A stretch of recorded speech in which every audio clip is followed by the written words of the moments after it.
ঘুম থেকে উঠে মানুষ নামাজ কালাম পড়ে আল্লাহ তাআলার নাম নেন, কিন্তু জনাব নাসিরউদ্দিন পাটোয়ারি ঘুম থেকে উঠেই প্রথমে জনাব মির্জা আব্বাসের নামটা উল্লেখ করেন। এমনটাই মন্তব্য করেছেন বিএনপির প্রবীণ নেতা মির্জা আব্বাস। তিনি বলেছেন, এটা খুবই খারাপ।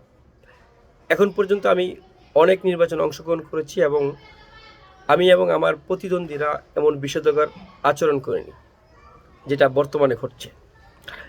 ঢাকা কেন, পুরা দেশের আলোচনার কেন্দ্রবিন্দু এখন ঢাকা ৮ আসন। এই আসন থেকে বিএনপির প্রবীণ নেতা মির্জা আব্বাসের সঙ্গে প্রতিদ্বন্দ্বিতা করছেন এনসিপি নেতা নাসিরউদ্দিন পাটোয়ারি। এখন পর্যন্ত জনাব নাসিরউদ্দিন পাটোয়ারি মির্জা আব্বাসকে যে পরিমাণ নিয়ে আলোচনা সমালোচনা করেছেন, তাকে যে পরিমাণ মানুষের কাছে প্রচার করেছেন, মির্জা আব্বাসের রাজনৈতিক জীবনে এর চেয়ে খারাপ সময় কখনো হয়তো যায়নি। বিরোধী দল থাকাকালীন সময় তারা অনেক চাপে ছিলেন, কিন্তু এমন যে মন্তব্য, এমন যে হাসির পাত্র, চাঁদাবাজ, সন্ত্রাস, গ্যাংস্টার, এই শব্দগুলা এতটাভাবে ঢালাওভাবে প্রচার কেউ করেনি। এখন সামাজিক যোগাযোগ মাধ্যম ঘাটলেই মির্জা আব্বাস এবং নাসিরউদ্দিন পাটোয়ারির মন্তব্য শোনা যায়। বিশেষ করে নাসিরউদ্দিন পাটোয়ারি প্রত্যেকটা শব্দে মির্জা আব্বাসকে ব্যবহার করেন। এটা ইতিপূর্বে ঘটে। রাজনৈতিক বর্ণাঢ্য জীবনে মির্জা আব্বাসের এটাই মনে হয় সবচেয়ে ক্রিটিক্যাল সময়। তিনি হয়তো ফিল করছে এর আগে কখনো তার এমন খারাপ সময় পার করতে হয়নি।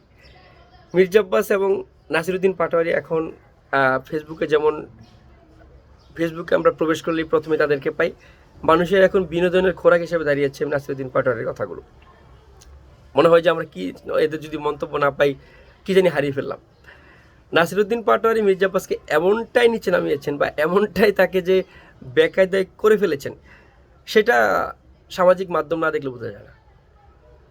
মির্জা আব্বাসের রাজনৈতিক জীবনের সবচেয়ে অতীব খারাপের সময় হচ্ছে বর্তমান সময়টা।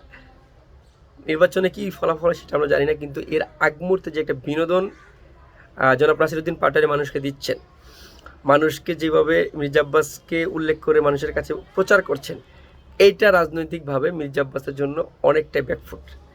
এটা হয়তো ভোটের মাঠে একটা প্রভাব বিস্তার করতে পারে।